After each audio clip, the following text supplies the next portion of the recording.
Qué difícil es obedecer. Y qué mala prensa tiene. Pensamos que tienen que obedecer solo los que no tienen personalidad, los que no saben lo que quieren hacer y por tanto necesitan a alguien que les diga lo que tiene que hacer. Eso es muy común, por ejemplo, con los niños. Los niños continuamente tienen que obedecer a sus padres, a los mayores, a los profesores, incluso a sus hermanos mayores, a cualquiera que esté un poco por encima, tienen que hacerles caso. Y por eso, cuando crecen, ya no quieren obedecer. Y eso nos pasa a todos. Cuando crecemos, ya no queremos obedecer. Porque no queremos que nadie nos mande. No queremos que nadie nos diga lo que tenemos que hacer. Pero si lo pensamos bien, en el fondo, todos tenemos que obedecer. Dice San Pablo, en una de sus cartas, que Jesucristo se hizo obediente hasta la muerte, y una muerte de cruz. Son palabras duras. ¿Cómo que Jesús se hizo obediente? Si Jesús era Dios. Jesús es perfecto Dios y perfecto hombre. Y sabía perfectamente lo que tenía que hacer. ¿Pero a quién obedece? Pues obedece a su Padre, a Dios Padre.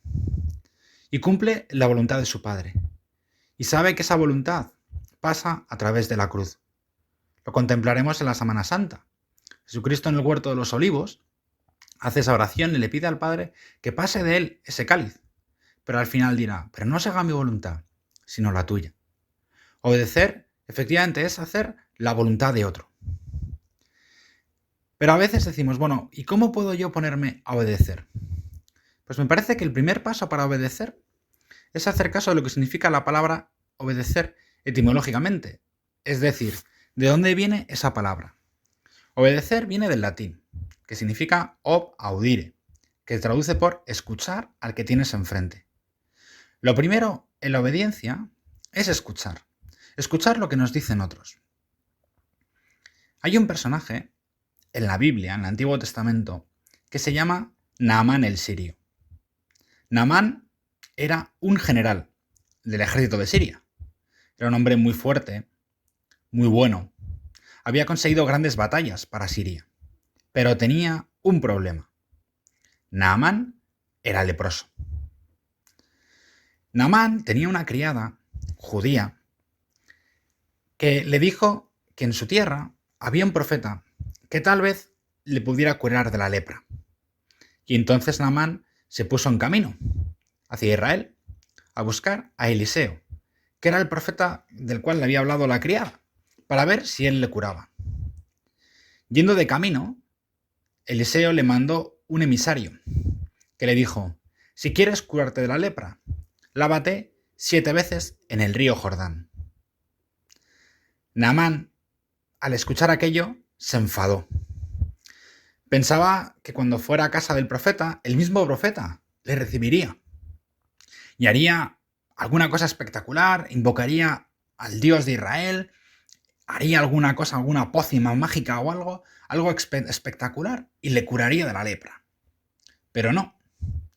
El profeta no la había recibido, le había mandado un emisario y le había dicho que se bañara 7 veces en aquel río. Un río que para los ojos de Naamán era un río muy pequeño. Era un río que no tenía nada que envidiar a los ríos de su tierra. Y como él tenía que bañarse en aquel río y 7 veces. Y entonces se dio la vuelta hacia su tierra. Sus criados, al darse cuenta del enfado que tenía Naamán y de la pequeñez que le pedía el profeta, le intentaron que entrara en razón. Y le dijeron, si el profeta te hubiera dicho que hubieras hecho algo imposible, que hubieras recorrido miles de kilómetros para ir a un sitio, que consiguieras, yo que sé, que te enfrentaras a un ejército, hubieras hecho lo que te hubiera pedido. ¿Cómo no hacerle caso? ¿Cómo no hacer caso a esa pequeña cosa que te ha pedido? No pierdes nada por hacer caso. Y entonces Naamán fue humilde, que también se requiere para la obediencia, y dijo, pues efectivamente, no pierdo nada. Voy a probar a hacer eso que me ha dicho el profeta.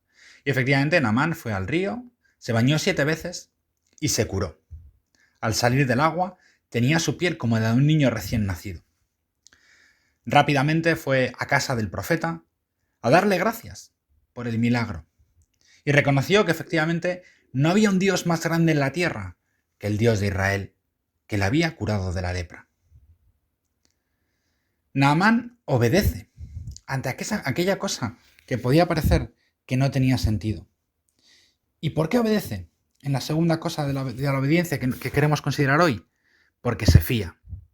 Escuchamos lo que nos dicen y nos fiamos de la persona que nos está diciendo eso. Qué importante es también la confianza. Fiarnos de las personas que nos dan los mandatos. Los niños también lo hacen. Hay muchas veces que sus padres les dicen, pues haz esto o haz lo otro. Y a veces les cuesta verlos, pero efectivamente dicen, bueno, aunque no lo veo o aunque no lo entiendo, me fío de lo que me dicen. Porque las veces que me he fiado, porque sé que son buenas personas, porque son buenos, porque quieren lo mejor para mí. Por eso obedecemos, porque se fían. Es lo que hace Jesús en la cruz, lo que decía San Pablo. Fue obediente hasta la muerte y una muerte de cruz. ¿Por qué? Porque se fía de su Padre. Sabe que de su Padre no puede venir nada malo, sino que todo es bueno. Por eso se fía. La obediencia en el fondo es confiar en el otro. Por eso nos vendría bien a ti y a mí, en este rato de oración, considerar esto. ¿Cuántas veces nos fiamos de lo que nos dicen los demás? ¿Cuántas veces prestamos atención a aquello que nos dicen para efectivamente intentar ponerlo en la práctica? Porque eso es lo que requiere de ti y de mí la obediencia. No anular nuestra personalidad, no que otro nos mande, sino que lo que queremos es hacer la voluntad de Dios. Y la voluntad de Dios, porque nos fiamos, es lo mejor que podemos hacer en nuestra vida.